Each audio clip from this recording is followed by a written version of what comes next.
Hello students, I welcome you all to this video lecture on capital gains. In this problem, we will be solving one more illustration where it will be very clear to you how to solve the problems related to capital gains. Bharat was holding a plot of land which was purchased by him for rupees 60,000 in 1998-99. The land was inherited by his son Lakshman after his death in June 2008. Lakshman sold the land for rupees 21,30,000 in February 2019 and incurred an expense of 30,000 towards brokerage. He purchased the residential house in March 2019 for rupees 5 lakh. He owned the house on date of sale. Fair market value of the land as on 1/4/2001 was rupees 80,000. Compute taxable gains for the assessment year 2019-20.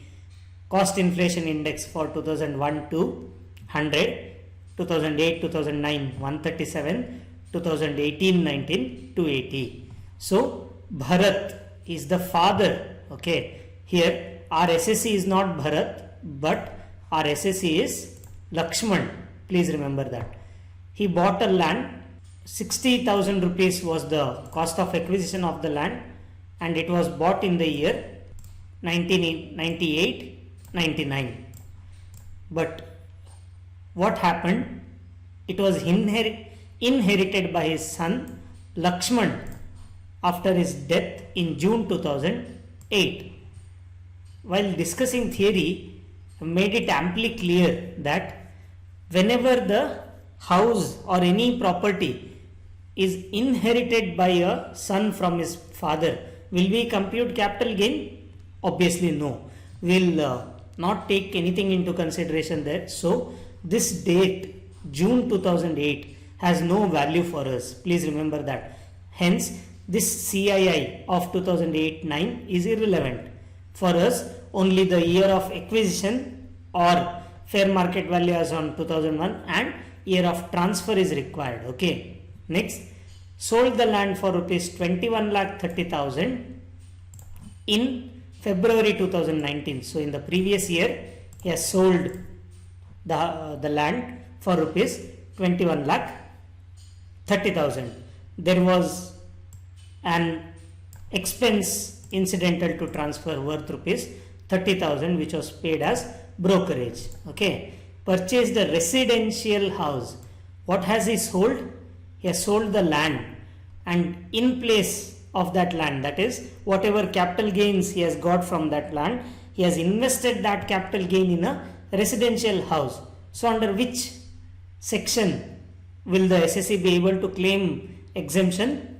Yes, you are right. He should claim exemption under section 54F, that is any asset, capital asset except residential house he has to sell, and whatever capital gains he has received, that can be claimed as exemption only if he invests the full amount of net consideration that he has.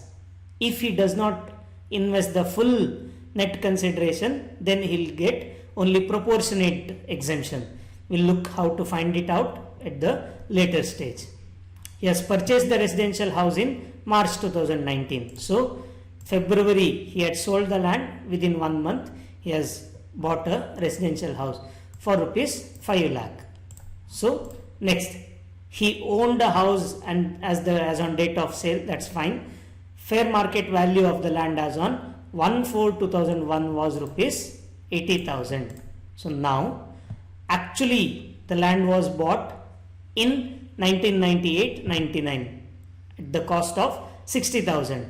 When I've told you in the previous video also, when assets are bought before 1/4/2001, the SSC has an option to compare the fair market value of that particular asset as on 1/4/2001 with the cost of acquisition whenever the assets were acquired, and by comparing whichever will be the higher amount, that will be taken as cost of acquisition. So here fair market value as on 1/4/2001 is more than the cost of acquisition. So hence this 80,000 will be taken as cost of acquisition. Next, compute the taxable capital gain for the assessment year 1920.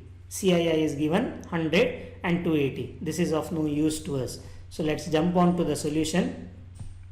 It's a question paper problem which came in the year May-June 2016. Section A, problem number 4 it is. So we'll start with the solution. First, the sale proceeds amount will be taken 21,30,000. Then we'll go for deducting the given amounts.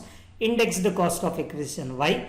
Because the land has been held for more than 2 years. That is 1998-99 it was bought. It is sold in 2019. So almost after a gap of 20 years, right? So we'll take the index the cost of acquisition. And how do we find out index the cost of acquisition? Take the cost of acquisition 80,000 in this case, because fair market value is more than the actual cost of acquisition. Multiply that by cost inflation index of the year of transfer. 280 is the CII for 2018-19 and base year here will be 2001. 100 is the cost inflation index for 2001. So 80,000 into 280 divided by 100, you will get 2,24,000. Next, expenses incidental to transfer brokerage 30,000 you have to deduct. Is there any cost of improvement given? No. Hence, we need not find out any indexed cost of improvement here. So when you total these two deductions, that will be 2,54,000. So when you deduct 2,54,000 from 21,30,000, long-term capital gain will be 18,76,000.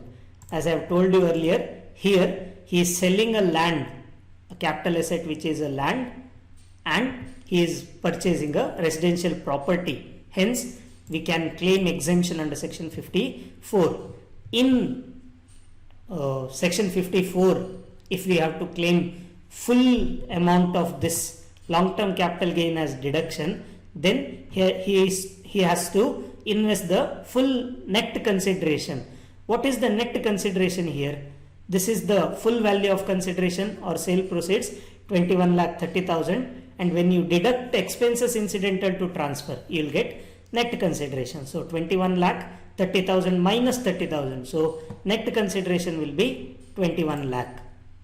So if you see there, because he has invested only 5 lakh out of 21 lakh, right?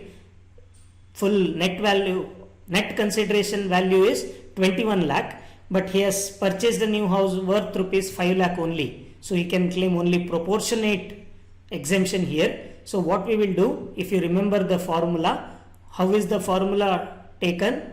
First, take the capital gain, multiply that by the amount invested and divide this by net consideration. So what is net consideration? Once again, for your understanding, full value of consideration minus expenses incidental to transfer. In this case, 21,30,000 minus 30,000. So 21 lakh.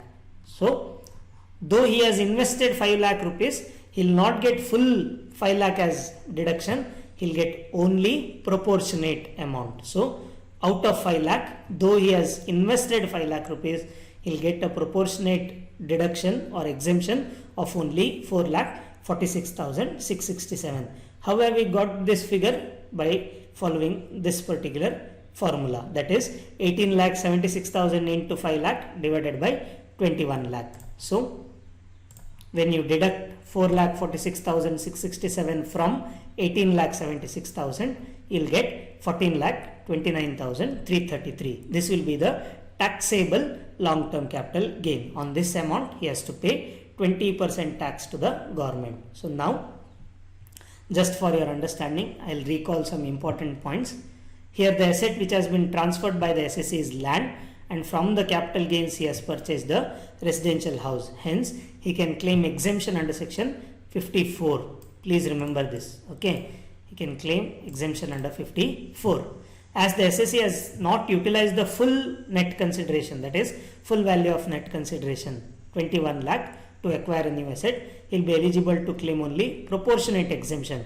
How do we find out proportionate exemption? So there is a formula. If you don't, if you find it difficult to